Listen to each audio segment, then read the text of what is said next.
Hey guys, I'm Josh Hurrell. We're here today at Legacy Tattoo in Haverhill, and today we're going to be tattooing the Witch King from Lord of the Rings in black and grey. Let's go.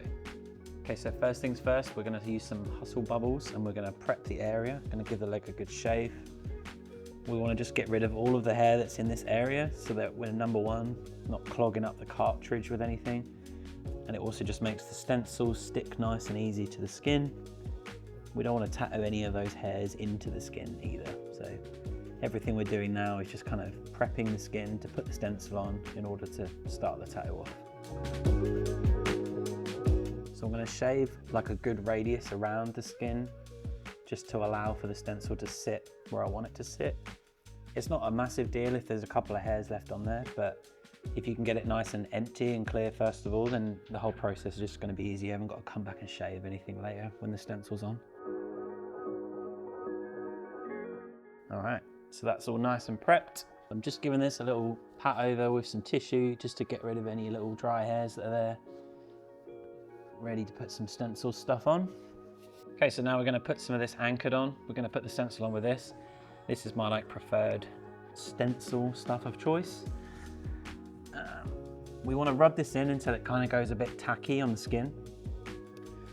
It kind of takes a little while to do that, so you can really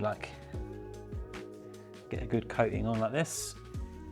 And then when it gets to the point where you're sort of touching it and it's sticky, that's when we want to stick the stencil on. And with this kind of stuff, I tend to just eyeball where I'm going to put it.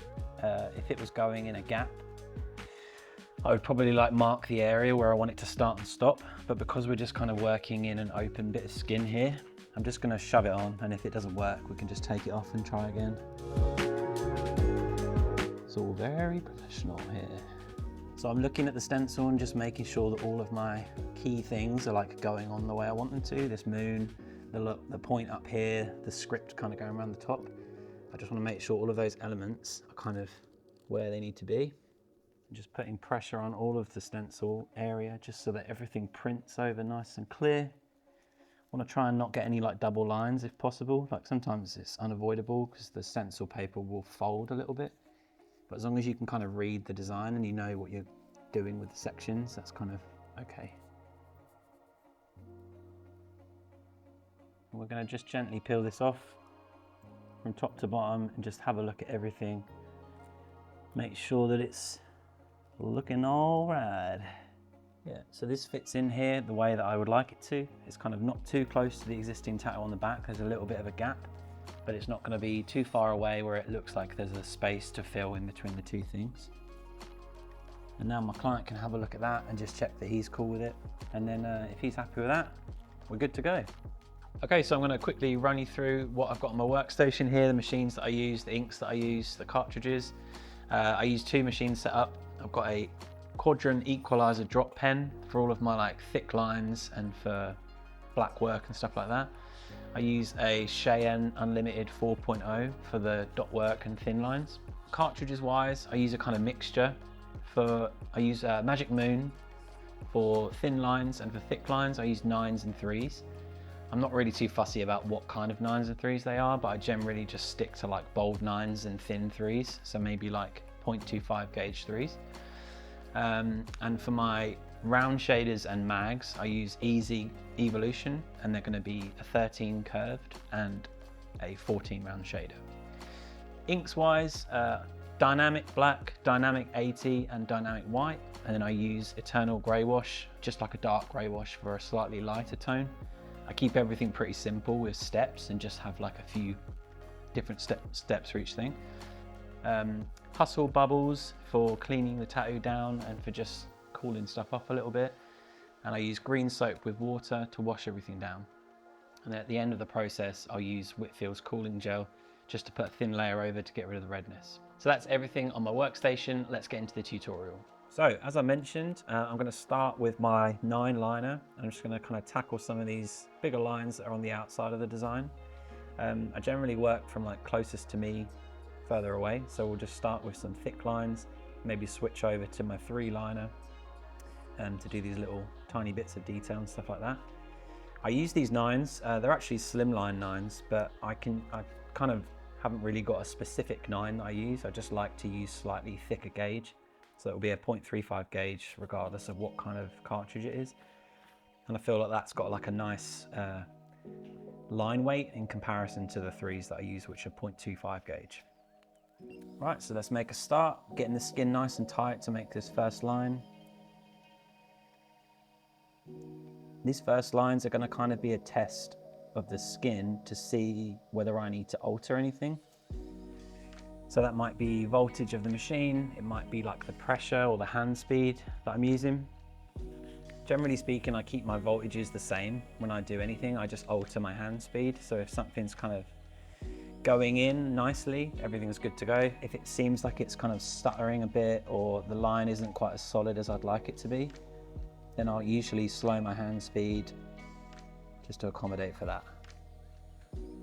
But different parts of the body, different skin types, that all kind of plays a factor in what you do to make it work. So I have this Whitfield's processed butter that I'm just putting a little thin layer of over the skin where I'm going to start doing my lime. And it's just to help the ink from kind of balling up on the skin and staining it, just so that I can kind of see what's going on.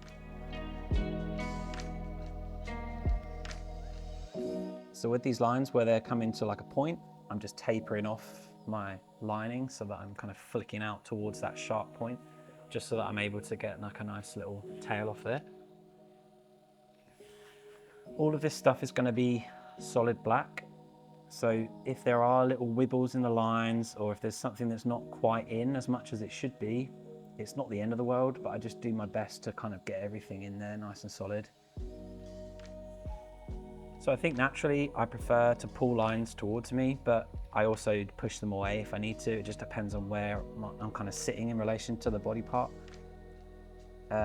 Both can work, you just have to kind of change the angle that you're working at sometimes.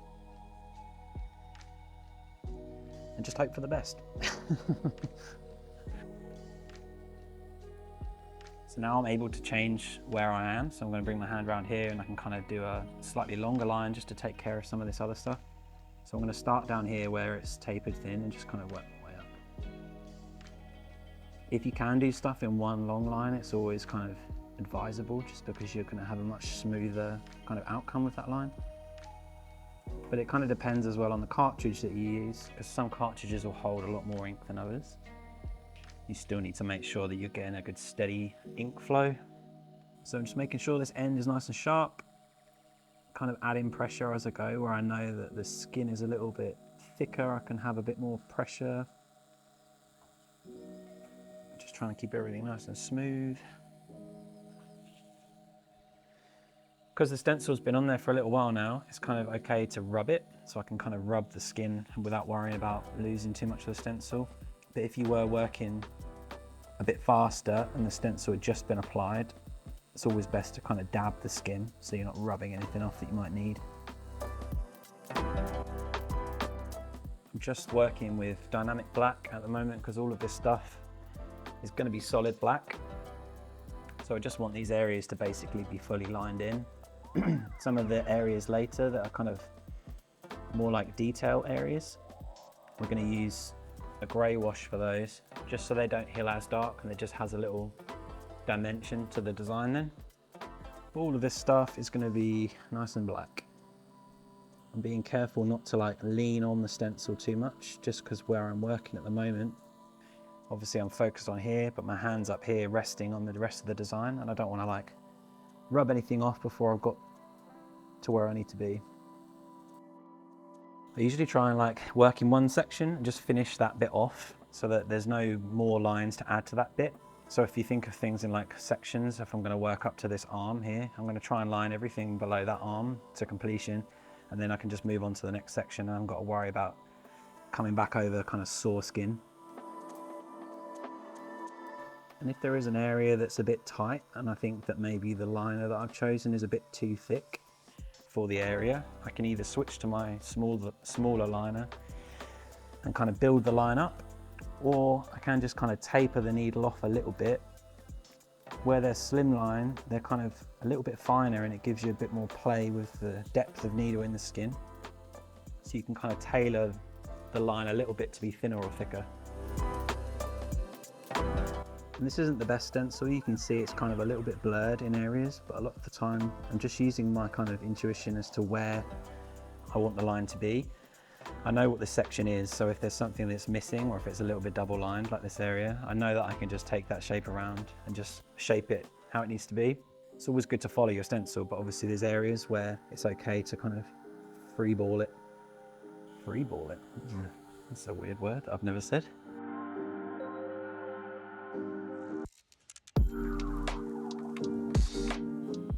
So at the minute the skin's going to be super dirty.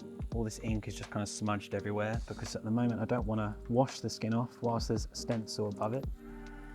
Once I know that everything's been taken care of with the lines, I can give everything like a good clean down and you'll be able to see a bit clearer if anything needs to be just touched in or neatened up. But kind of have to trust the process a little bit at this stage.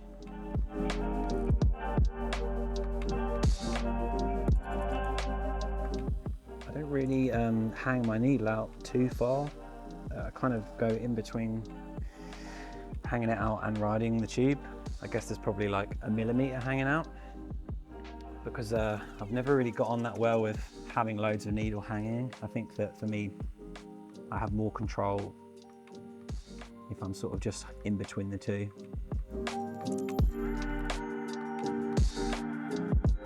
So I'm working my way around this moon.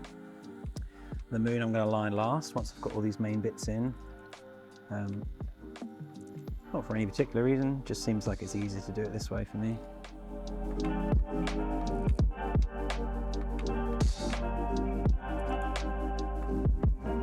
Yeah, so the different parts of the skin kind of react differently. So where this area is on the shin, the skin is actually just naturally a bit tighter just because it's stretched over. But I'm still going to stretch the skin as much as I can because the tighter the surface is, the less like jumping around the needle is going to do. I just want everywhere to be kind of as flat and still as possible. And it's obviously skin, so it moves around. It's kind of unpredictable in certain places, but the more static you can make it, the easier your life's going to be with lining especially. And I'm just kind of, again, checking the depth of everything, making sure that when I'm lining, I'm not going too deep, the skin's not kind of blowing out underneath the cartridge, but it needs to be in there at the same time. Where you have lines like this, where it's a little lighter in comparison to a different line, I come back into that line and just darken it up a little bit more. Again, it doesn't really matter too much on this area because you're not going to see those lines. But if you go through that with the process in mind, you're going to line much better. I try and keep my machine at like a 45-degree angle or more upright, just so that I'm not like entering the skin on a really huge angle and it's kind of pushing away from me. I want it to be quite precise as to where I'm touching the skin with the cartridge. And it helps to have the machine a little bit more upright for that. Areas like this as well, where the liner is just a little thick for the stencil, I'm just kind of giving it a little bit more space. So that over time, as the line spreads and the tattoo ages, it's not going to be too close. The lines aren't all going to blur into one. So it looks like I'm not really following the stencil in certain places. I'm not mental, I'm just trying to give it a bit of extra space. So I'm nearly done with these black bits. Just going to finish lining these and then we're going to move on to another little section. So I line quite quickly. I do everything quite quickly with tattooing really because I think it's just ingrained to me to be kind of in and out of the skin as quick as possible. The less trauma you can do, the better really in terms of the tattoo looking good at the end and also healing well. So I'm just trying actively to kind of spend as little time damaging the skin as possible. So my hand's been quite fast just to allow for me to do that. But as long as everything's kind of solidly in there, it doesn't matter if you're fast or slow with lining, as long as those lines are what you want them to be. So my early career was just spent doing really quick walk-in work. So anything that kind of came in the door, I'd have to just blast it out as quick as possible because there'd be someone waiting in the queue behind them. So I think that put me in a good stead for just working quite quickly and methodically. I think generally speaking though, a lot of it is just kind of being efficient. So just looking at the design and going, right, I'm going to work my way across this bit, not taking too many breaks, not really kind of messing around. I just want to get it in there and get it done as quick as possible so that the client isn't in pain for as long. That's always in kind of the forefront of my mind.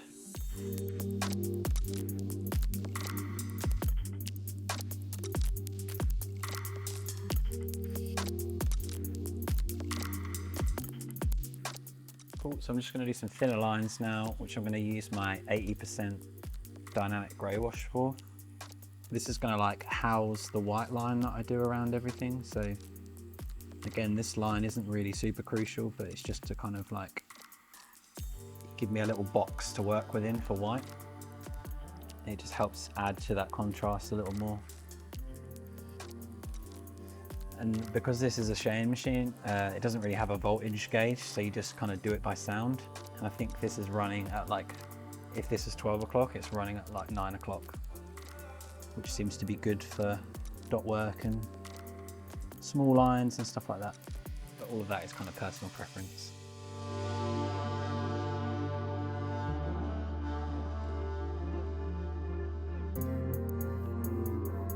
So with these small lines, I'm just kind of like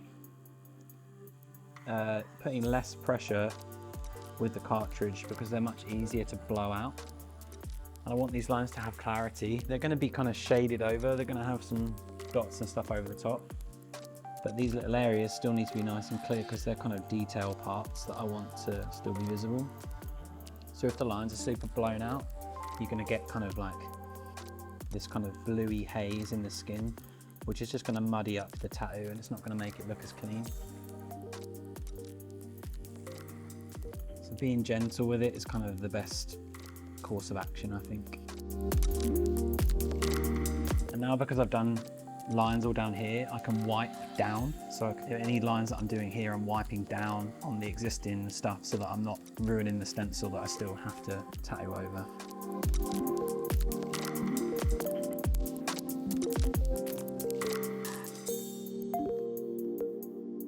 Back to the thick liner, we're just going to start tackling this area now, which is the bit closest to me. And sometimes it just takes a line or two to kind of readjust to the difference in the size of the line. So you're just doing kind of a different technique for the big lines. And every time I hit in a new area, I'm just making sure there's a little bit of this processed butter just to cover this area. It doesn't have to be a lot. You don't want to clog the cartridge up, but it's just enough to kind of glide across the skin, which is just going to make the client's life a bit nicer because you're not dry wiping their skin too much.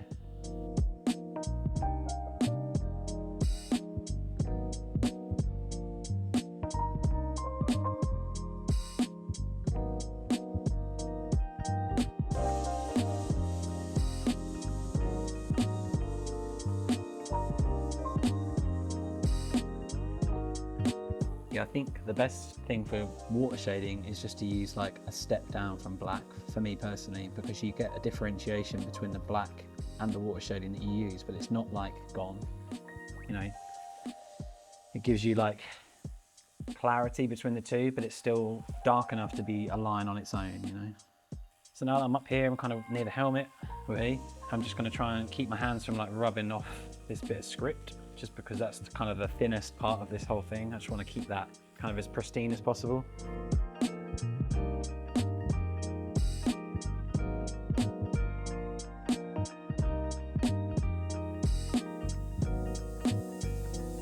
The difference between trying to create a thick line versus a thin line is kind of mainly the cartridge, because the needle will be physically thicker or thinner, but it can also be like the amount of pressure that you use, the speed of the machine will also kind of play a part in that. A lot of the time you'll alter the voltage or you'll alter your hand speed to kind of accommodate for the area of skin, because some bits of skin will make the line thicker or thinner, and depending on where it is and how like bony or fleshy it is. But I think a lot of that comes down to like experience and knowledge of the machine that you use as to kind of how you can use that to your advantage. But if you have a new machine and like you're unsure of how it reacts in different places of the body, It's probably always better to kind of err on the side of caution and start thinner, because you can always thicken stuff up, but once it's thick, you're fucked. So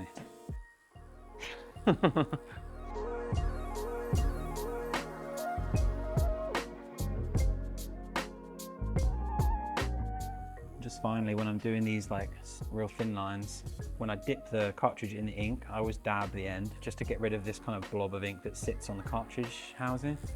It's just going to make your life easier when you're going to do these little small things, because you're not putting the cartridge to the skin and just losing everything that you can see.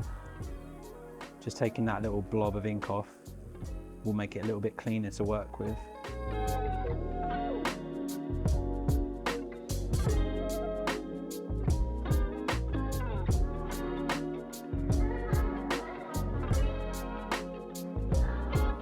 Right, we're going to give everything a good clean down with the green soap. Just going to be really like generous with that on some tissue, and just check through all the lines, make sure there's nothing that like stands out that needs to be hit again. The shading is going to kind of take over a lot of this stuff, so if there are little areas that don't really need to be hit, I'm not going to add any more trauma to the skin. I'm just going to wait until I get to shading and touch those in. If anything is like glaringly obvious, then I'll do that. So we're going to give this a good clean. It's been wrapped up for a few minutes just so everything's settled down a little more. And for the shading, we're going to start by doing all of the like black work, as that's the solid areas and that just takes the most time. Once that black is done, then we can start working with some dots and some textures and stuff. So for this, I'm going to be using the Easy 13 curved mag. Mixture of that and maybe a round shader, just to get in all of the like little nooks and crannies. But we'll see how we get on with this first. Again, I'm running it at the same voltage, so it's going to be 8.5, and I'm just going to kind of start with a little bit and test the skin and just see if I need to make any changes. A lot of the time, just depending on where you're working, obviously that's going to dictate what you're doing with it, the voltage and everything. I'm kind of moving in between semicircle shapes, like egg shapes, and just straight movements to saturate the skin. I just want to be mindful of the lines that I've got in place, so I don't want to like go over any lines anywhere I'm not supposed to be. And I just want to have a kind of gentle touch with this and let the cartridge do its work, because we don't want to overwork the skin and kind of chew it up. It's really easy to do. Going to keep the skin nice and tight, same as when I'm lining, and I'm just going to keep that same pressure when I'm moving across the skin. Just do it in kind of little chunks. Always wiping to just check the area that we've just done and make sure that it's saturated, and if it isn't, just coming back over gently, maybe at a different angle, just to hit the skin at a slightly different way. And at the minute, I'm just kind of looking to do all of the big bits that I can get this mag in. All of the smaller sections, I'm going to try and do those with something else, maybe like a round shader, just so I've got a bit more precision and I'm not like using the edge of the mag to kind of cut in where I don't need to.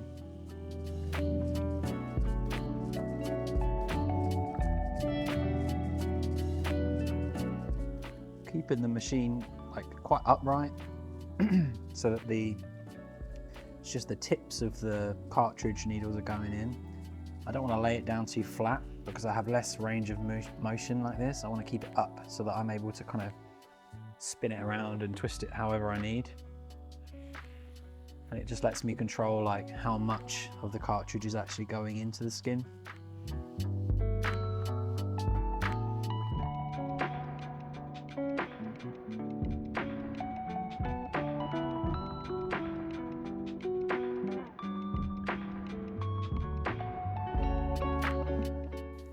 So I think the choice of cartridge is always a good shout for like black packing or packing black in. Something that you're used to is kind of a big part of it, I think, because I've tried like loads of different brands over the years and I always kind of come back to the same ones, which are these easy ones. I think just depending on how you work, there'll be certain cartridges that will just fit your style really well in terms of like packing color or packing black. And it's just about being consistent, I think, just really looking at the area you're working in and just kind of being as consistent as possible with it. try not to rush over the area. If you do have little bits peeking through, just make sure you're hitting those, just to try and get as much saturation as possible. And obviously the choice of ink plays a part in that as well. Just a good solid ink brand that's going to provide maximum blackness for you. Something that I wish I knew when I was younger, when I was first getting into tattooing, is that things take time. And I've always been the sort of person that if I'm not good at something straight away, I fucking hate it.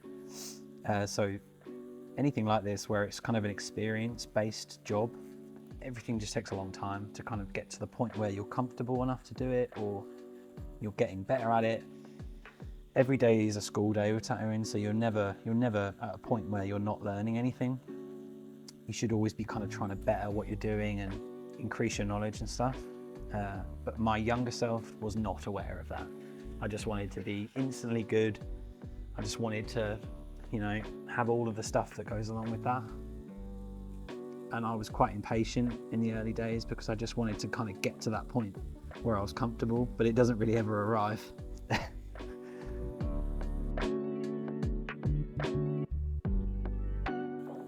Yeah, so the fundamentals of when you're starting out tattooing, I think to kind of fast track yourself a little bit is to put loads of emphasis into your artwork. The drawing side of things is obviously the foundation of any tattoo. You're only going to be as good as the stencil and the drawing that you're working from. So like in the early days especially, that's so easy to work on because it's not customer dependent. You can sit and draw every day, all day if you want to, but all of that stuff is really going to help in terms of the later down the line, because you'll get to a point when you have experience and you have a client base where you're going to be drawing all the time for people's bookings. So if you're used to having a big old workload of stuff going and constantly working on your art, that transition for when you actually have customers is a lot more natural.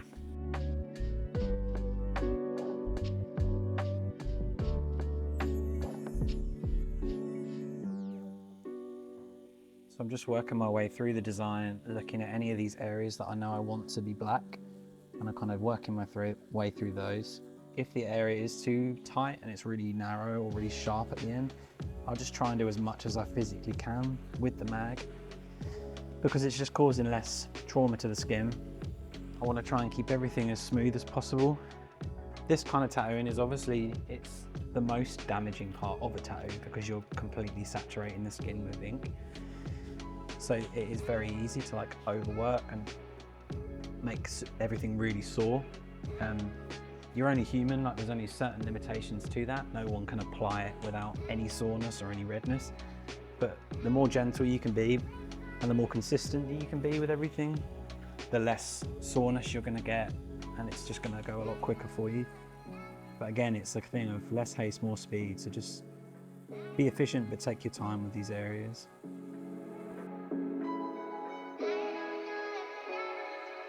With the machine itself, I'm trying to pack in like small circles in one direction. So I'll work my way along like a section, doing these kind of football egg shapes. But then a lot of the time, I'll come back over in a different angle with kind of straight movements, and that's just going to hit the skin in two different directions. So if there are any little tiny sections that are left over from that first pass, they're getting hit from a different direction on the skin. There's kind of a grain to skin that you can work with or against, and just depending on the skin type and like where it is on the body, sometimes going against the grain is good, sometimes going with it is good. A lot of the time you'll just be able to see by how saturated it is. If it's going in super smooth, then you're kind of doing the right thing. But again, some days it can be quite stubborn. Certain skin types are more stubborn to work with, but you just have to try and adapt to what you're doing that day.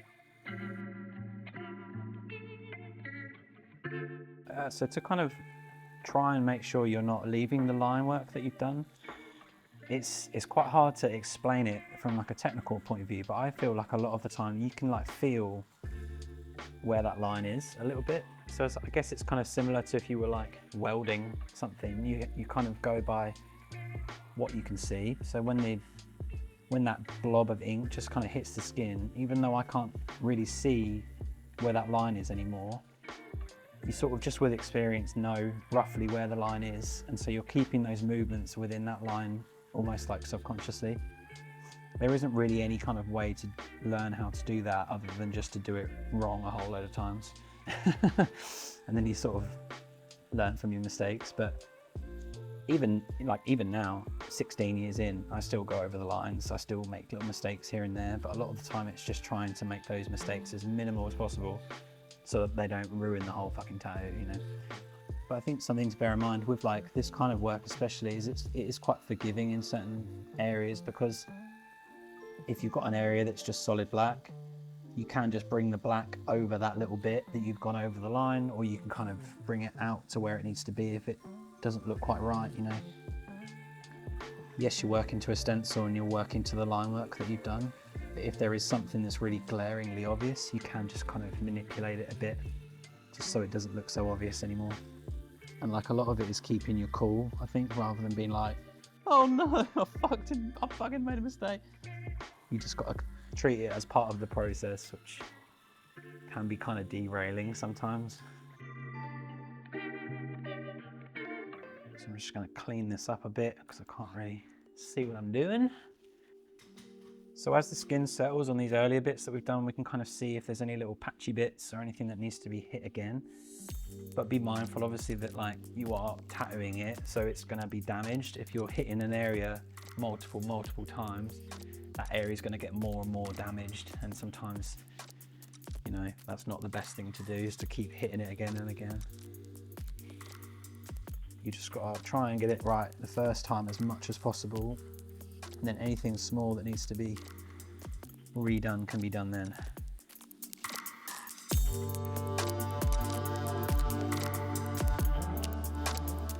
If you're doing something like this where you're technically upside down looking at the tattoo, always just check back with your reference image, or if you've got a shading plan or colour plan, kind of look back at that to make sure the bit that you're doing actually is what you want to be doing with it. It's quite easy to get caught up and just move on to the next section and then be like, oh shit, that wasn't black.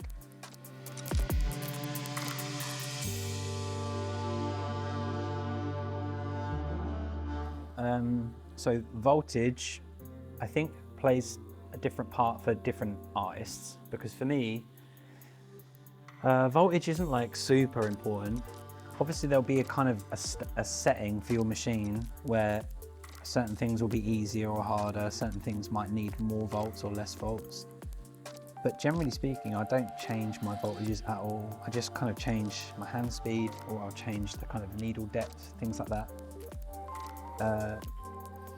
I think it's probably just like personal preference in terms of like how you tattoo or how you've learned to tattoo. I'm not a particularly like technical tattooer, I don't think, so I'm not really doing any specific thing. I'm just kind of doing what I know to do, right or wrong. But yeah, voltage obviously does play a part in everything, but I think it's just depending on how you use it. For me, I think voltage only really changes things when I change the voltage dramatically. So at the minute I'm on 8.5 volts, which is what I kind of use for everything with this machine. So I'll line with it like that, I'll shade with it.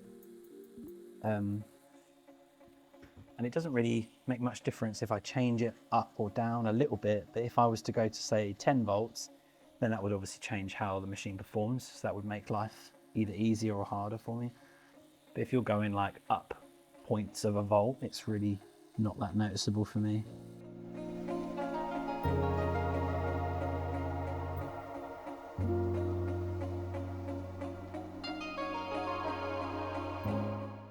So I started out kind of doing a lot of walk-in work and just like smaller bits and bobs in terms of tattooing. And it took me like a really long time to find a style that I was kind of comfortable with and that I enjoyed. So I think like some advice for people that don't really have a style yet, that are kind of trying to find that, it would be to just try out a few different things. Even if you kind of know roughly what you want to do, it's probably a good idea to just try out some different styles when you have the opportunity to, just because you might discover something that is actually really enjoyable or you're naturally really good at. But I guess equally, don't be disheartened if you don't have a unique thing or a style that you want to do just now, because again, it takes time. I think it took me realistically probably 5 years of working like full time before I found a style that I would kind of call my own as such. Like, it took a very long time of me being aware of that also, and like looking at other people with a style and going, oh, I wish I had a style. Yeah, it was a very slow process, I think. Because I think as well, at that time, when I was kind of that age, tattooing was quite different, where it wasn't all specialization. Like, it was kind of a bit of, everyone was kind of a jack of all trades. So you just kind of did a lot of different things. But one of the turning points for me was I went to Warsaw Tattoo Convention. I think it was in like 2014. And the artists there, I guess it was kind of like a lot more dark tattoos than I'd ever seen before. Like, Europe at the time was just kind of, that's when the start of the dark art, blackworky kind of stuff was really kicking off.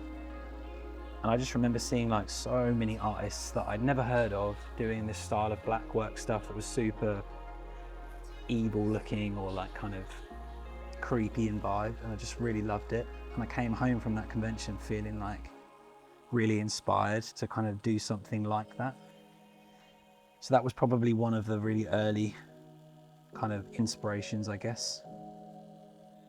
Yeah, that is one of the pros of like conventions and kind of seeing other people work that you don't immediately know.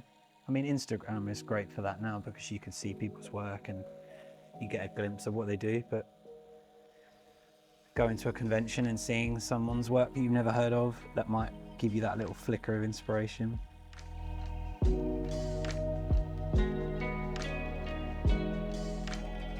So this is always the most time-consuming bit of like my style of work, at least, just because the black always takes a long time to saturate. It's quite easy to kind of get, I hate to say it, bored, a bit bored of what you're doing. You just want to kind of move on to the next stage, but it's really important to kind of like rein it in and just focus on not rushing a section.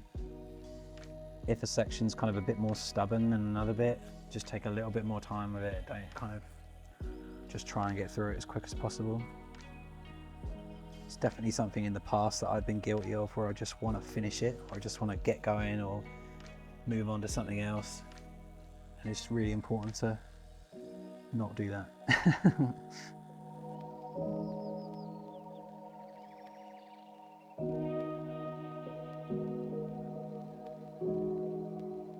So the skin's quite dirty. Where I'm working at the moment is a lot of black kind of residual ink on the skin, but I'm just waiting to kind of wipe it as little as possible, because every time I'm wiping it, obviously it's just getting sore. Green soap is really kind to the skin most of the time, but obviously just shoving like a dry bit of tissue on it can just make the skin kind of more sensitive and more inflamed. So I'll just try and get as much done as I can without wiping it, just to preserve the skin for as long as possible.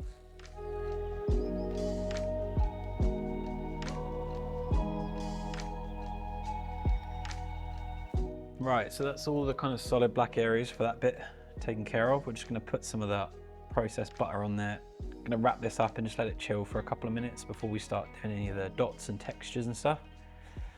It's just going to also highlight if there's any areas that just like need a little extra hit. Let the kind of skin shrink down a little bit, and then if anything's peeking out, we'll just touch that in.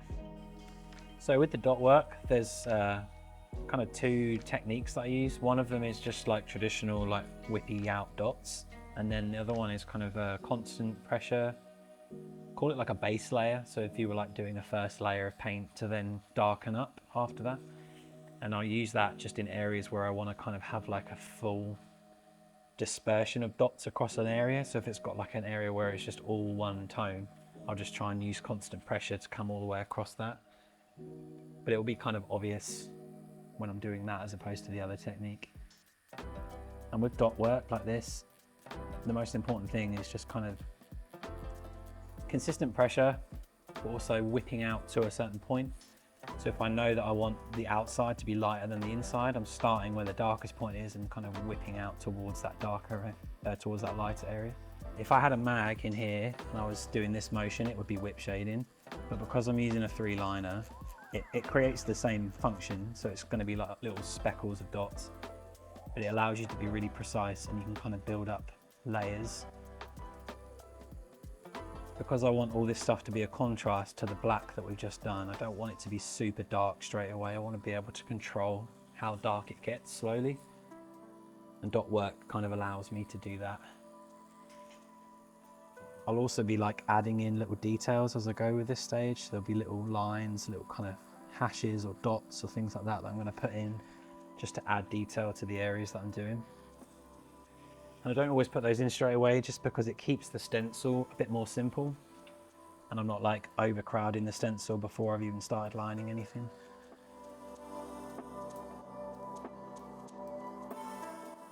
A lot of the time I don't really use shading plans. I'll just try and like think about it as I'm doing it and kind of add the stuff that I know that I want to add. But if it's a certain, like a character that has a specific thing or a style or a shading element, then I'll obviously use that for that character. But when it's kind of up to my own discretion, I generally just try and kind of do it as I go. The design process generally, because obviously people kind of inquire about certain things, if I'm drawing up something for a client, I'll try and get like a decent amount of information from them in terms of the design, just so that I know like roughly what they want. And then it's just like implementing it in the way that I do tattoos. So if it's a skeleton, for argument's sake, they'll hopefully have seen like existing stuff that I've done in the past, so they'll kind of get a rough idea of what it's going to look like ahead of time. If somebody is new and hasn't ever seen any of my work before, obviously then it's kind of a bit of trust that they'd need to put in then. But most of the time, if it's like want to do stuff that I'm trying to do, if it's stuff that I'm trying to like sell to a customer, then I'll just utilize kind of any inspiration that I find. A lot of like medieval stuff, fantasy stuff. I love kind of anything that's quite macabre or like spooky. And like pop culture stuff, so you know, Lord of the Rings, Game of Thrones, all that kind of stuff is really interesting to me. So that kind of influences how I would design a tattoo, I think, a lot of the time.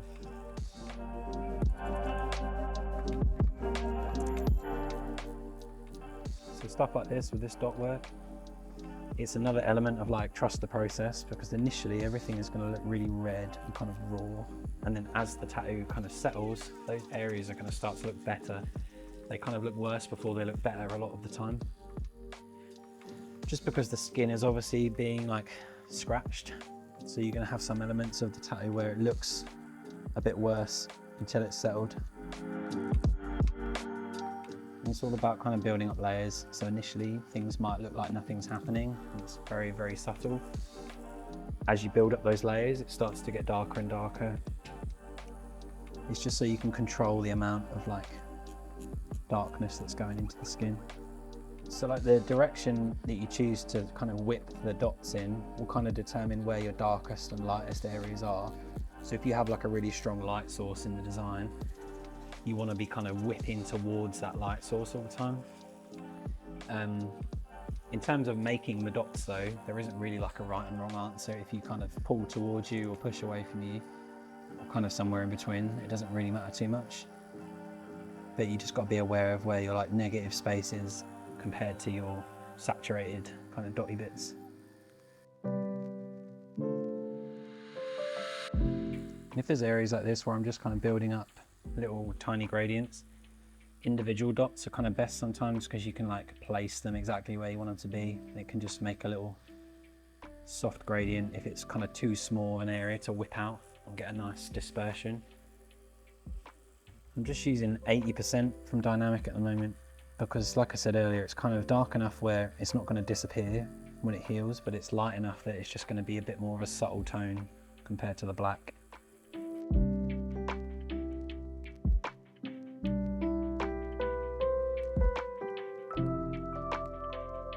So the horn of this helmet here, this is like an example of the consistent pressure dots, where I'm just basically starting from the darkest point up here and just kind of creating a little gradient that comes down.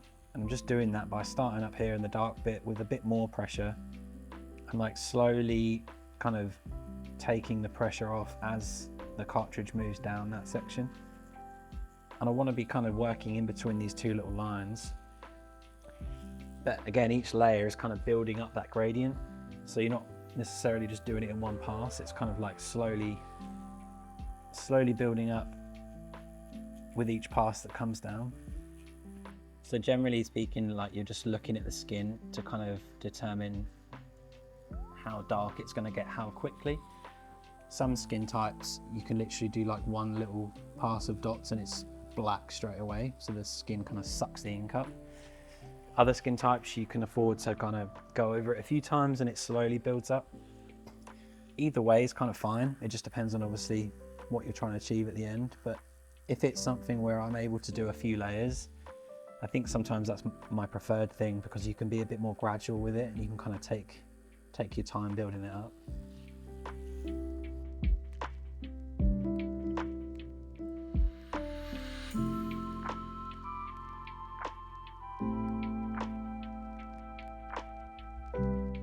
With characters, like I'll try and just get like a few references together from like Pinterest or like screenshots from films or whatnot, just so that I've got like a load of different angles, a load of different like body poses or positions, because I want to try and, a lot of the time I'll like mix references together. So if it's like a specific helmet with like a specific pose of the body or something like that, or if it's got a weapon, maybe a different weapon, just so that the kind of the composition is interesting.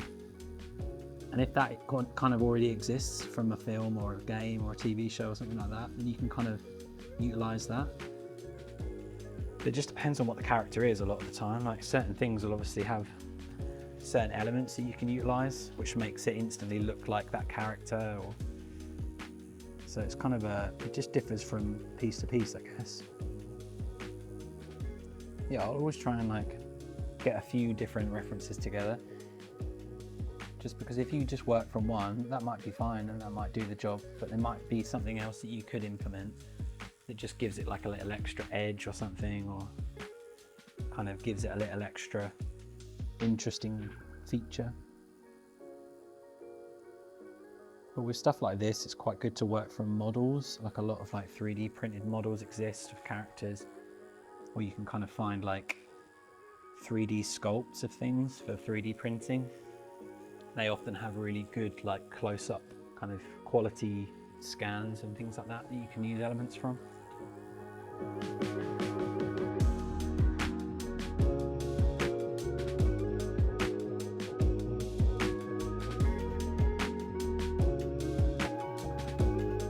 So with these areas here, because we're moving around like a curved line, I'm basically just trying to keep everything as consistent as possible. Consistent pressure, trying to start from the same point each time that I'm whipping out. So I'm trying to use this line at the bottom as kind of the ground, and then I'm kind of whipping up from that. It's one of those things where it's not an exact science, so you may get a few dots here and there that aren't where they're supposed to be. But because it's such a light layer, you're building it up like it's not super noticeable in the end product. It's mainly just about kind of getting a base layer down, but then you can make slightly darker. If you need to, you can add shadows to it. You can add a little bit of texture here and there. It's kind of a gradual building process. And kind of similarly to the black work that we've done, we're just gonna do everything, kind of pass over stuff, let it settle down a little bit, and then it will be obvious if there's any areas that kind of need a little bit more. If there's any areas that kind of need to be darker or need kind of neatening up, kind of do that at that point. Because we're working with watershade here, everything is quite pink. It's quite sore looking and pink just because the skin's kind of aggravated by the needles. The needle's kind of dusting over the skin, so a lot of what you see where the red is, maybe there isn't actually that much ink there. It's just one of those things where it looks kind of darker and more angry than it really is. But when it starts to settle down, you'll get more of that skin poking through and it looks a bit softer. If you're looking to like get into doing dot work in pieces, I think the easiest way to start doing things like that is with armor, things like this, where you have little sections that you can just isolate a section, and I can work my way through that section, building up like a layer. And then if I want to come back over and darken it up, I can practice the whip shading style thing, which just adds another little layer of dots, which will kind of make things a little bit darker. But working in little sections is just gonna take away some of the intimidation of having this big smooth blend that needs to disappear to nothing. If you've got a small bit, you can kind of still utilize those same techniques, but you kind of get the hang of it without having to commit to something massive.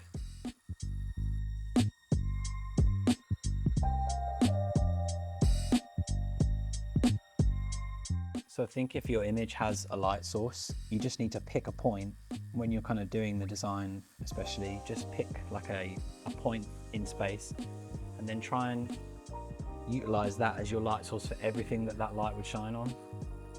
My style isn't super realistic, so it's not always like true to like physics as to where the light would be.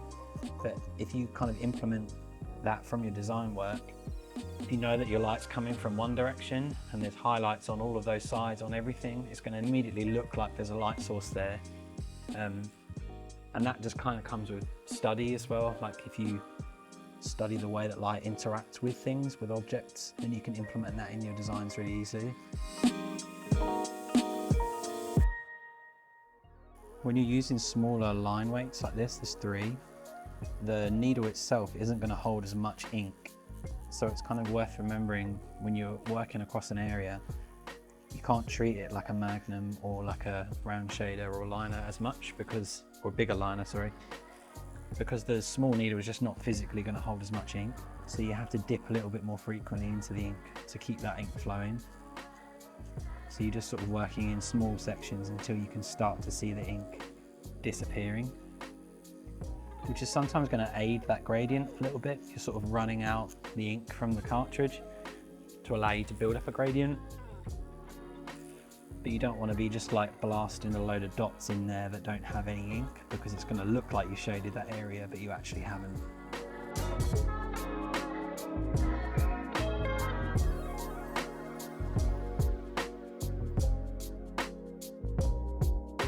I'm just kind of working my way down the back of this design because I know all of this stuff back here is darker, where there would be a little shadow on the back of the armor.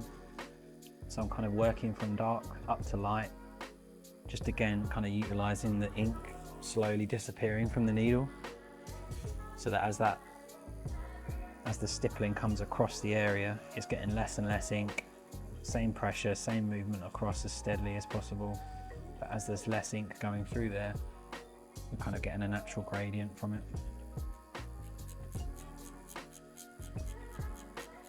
And you just kind of build that up until you're happy with how dense it is.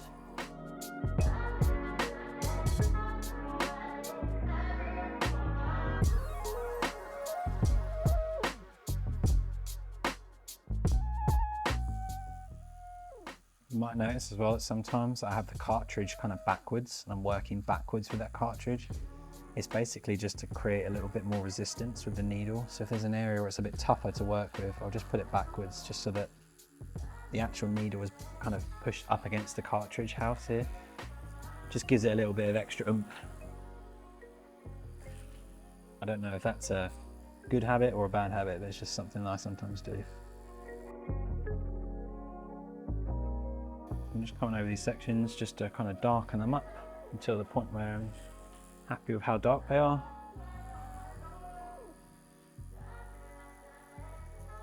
Getting any bits that look inconsistent, just adding another little wash over the top of them just to make sure that they're nice and even. It can be kind of hard to tell when you just initially done it, because again everything looks red.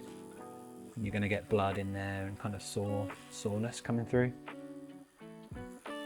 But again, just being patient with it and kind of letting it settle, and then coming back to those areas if need be.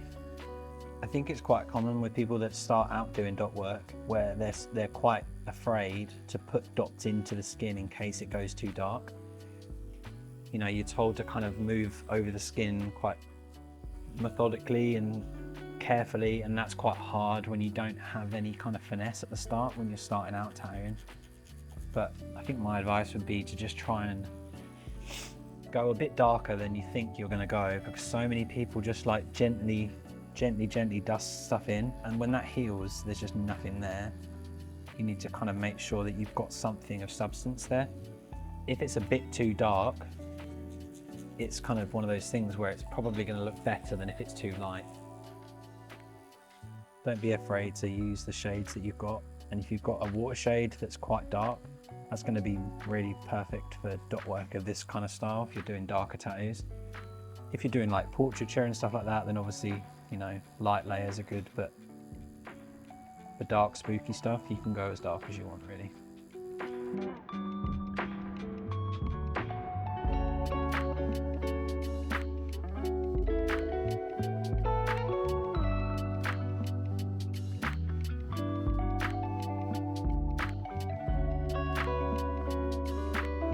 Alright, so we're going to put the white into the design now.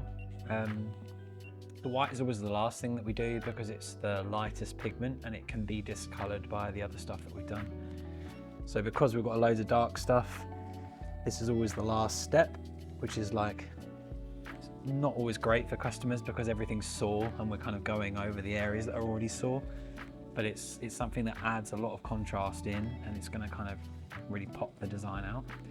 I'm using an 11 round shader and it's dynamic white, and I hang the needle out a little bit more than I would for the other line work that I've done, just because we want to kind of take a bit more time with this and really get it into the skin, because as it is a lighter pigment, it's a little harder to tattoo with. And basically where I've left this little key line around these areas of the design, that's where I'm going to be putting the white in. It's like a little slot that I've left around the shading. And anywhere where there's like a lot of dark, it's just going to provide the maximum amount of contrast with the white there. And I'm just kind of going slowly and methodically. I cannot rush this stage at all because this is the ink that's going to be resilient to going in if you rush through it. You can see that immediately it turns red with the blood coming through it. A lot of people think that like white ink is different because they can see the blood, but it's actually just the colour. So like black lines, they still bleed exactly the same way, it's just you can't see the blood because it's black. I want to try and do these sections kind of in one pass. I don't want to be like feathering it back and forth. I want to try and just literally line it out in one go, because obviously it's less damage to the skin again, and it's just kind of like getting as much ink in as possible straight away so we don't have to come back to it.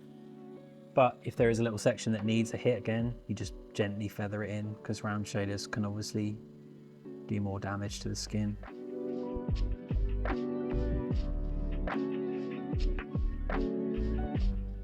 I would always recommend using round shaders to do white. Even if you're doing small white highlights, just use a very small round shader, just because you're going to get like the maximum amount of input into the skin with the least amount of effort, really. A thin liner, if I was doing this with a thin liner, I'd have to do like multiple little passes, and it's going to end up with gaps in between, and it's just going to aggravate the skin, and you know, it's just easier to kind of work. If you can kind of match the thickness of the round shader to the gap that you've left, that's the winning strat. So I use dynamic for the white especially, just because it's quite like thick and chalky, and I feel like for this kind of stuff, for highlights especially, you don't want it to be super watery and thin, because it's just not going to saturate the skin as well. I kind of want it to be gloopy, so that it's, when I'm slowly moving along with it, it's kind of spreading out evenly, and it just is a bold pigment that lasts really well. And white is not going to last the same as other pigments, because obviously it's very, very light in comparison to the skin. But in areas like this, where there's black either side of it, it's going to always be a contrast point. So there's always going to be some kind of highlight there. Areas where there's just skin next to it won't be as bold. But I just try and put as much dark next to as much light as possible. And I've tried loads of different brands over the years of white, and there are plenty of really good brands out there, but dynamic for me has always just been easy. I don't have to think about it, and it does what I need it to do.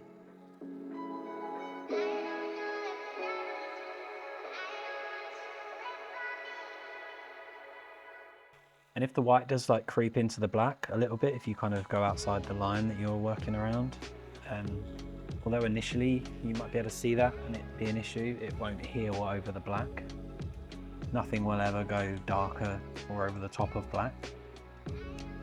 So the white won't be visible if you do make any little mistakes there.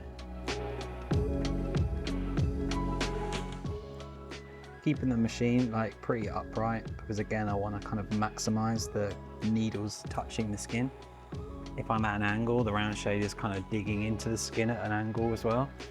I want to just make the most of all of those needles kind of touching the skin at once.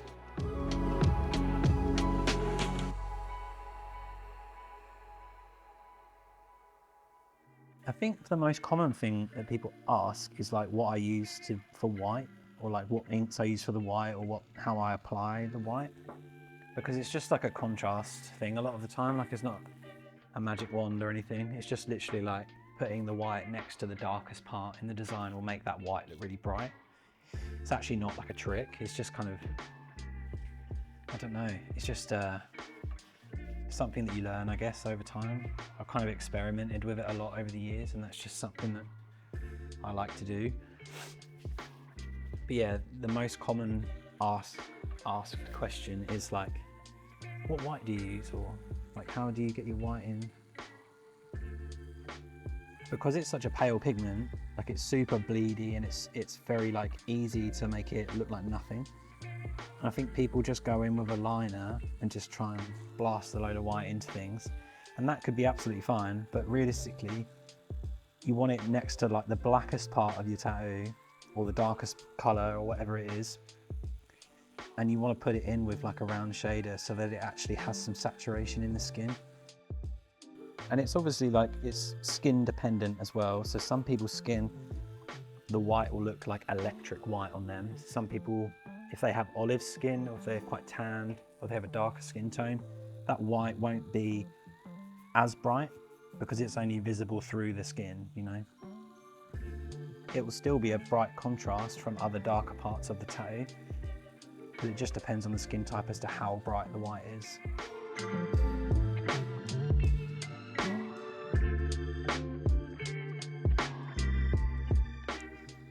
Yeah, so I'm just trying to kind of minimize the wiping again, just because everything is super sore at this point.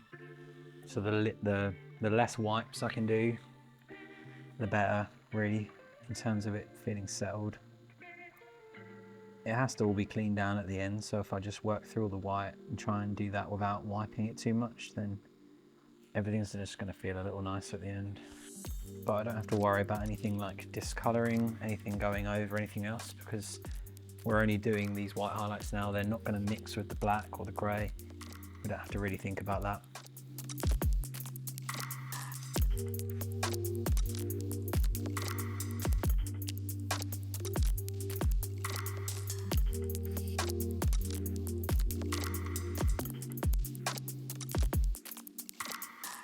I'm just picking out little details that I want to highlight, little bits where it would be shiny, or little bits where there's kind of like a ridge that might need a little highlight on top of it. I'm not going exactly the same depth as the outline, because if these are more subtle, that's fine, because they're kind of within the image. But again, it's just going to add another little point of contrast over the black. Black and grey tattoos only have contrast to work with, really. So the more you can maximize the contrast in any tattoo that you do, I think the more impressive it's gonna seem. And that's quite hard, I think. Like, it took me a long time to get my head around maximizing contrast. I think sometimes you think that you're doing enough, then you're actually not. There's ways that you can kind of boost it. And I'm definitely guilty of that sometimes.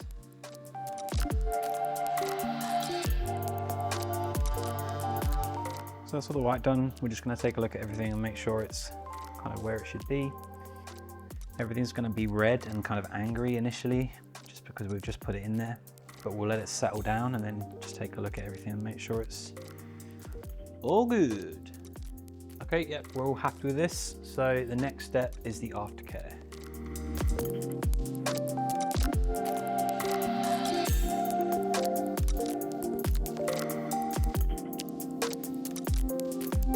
So the first thing for aftercare, we're just going to wrap it up with some cling film. This is going to be like a little barrier on the tattoo. Think of the cling film like a bandage. It's just going to protect it, especially for the first few days where the tattoo's kind of gunky and weeping like an open wound. The cling film is going to be your best form of defense against like clothing, touching it on your bed sheets, just the outside world in general. So what I recommend is keeping it wrapped for a few hours now. Take it off later, just have a shower with it, give it a nice gentle clean.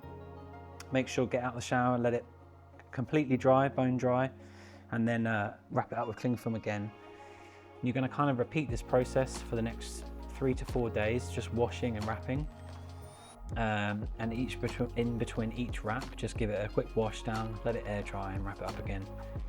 After a few days of this process, sleeping with it wrapped up, washing it during the day, then when it stops feeling sticky and the cling film just doesn't cling to it anymore, that's when you can leave it unwrapped and just use a scent-free moisturizer or balm of your choice and just moisturize it like it's regular skin again. The skin takes a little while to heal. It's going to take a couple of weeks. Some people heal quicker than others. Some people heal really slow. It doesn't mean it's bad. It's just one of those things. It just takes time to heal. Your skin is going to go back to like its natural state eventually anyway, but you've got to give it time to heal. And that's the tutorial finished, guys. Hope you enjoyed it. All right, guys, we're all done. Thanks so much for joining me today. I hope you found it interesting. If you'd like to see more of my work, you can follow me on Instagram at Josh Hurrell Tattoos. And don't forget to like and subscribe to the Killer Ink YouTube channel. Bye.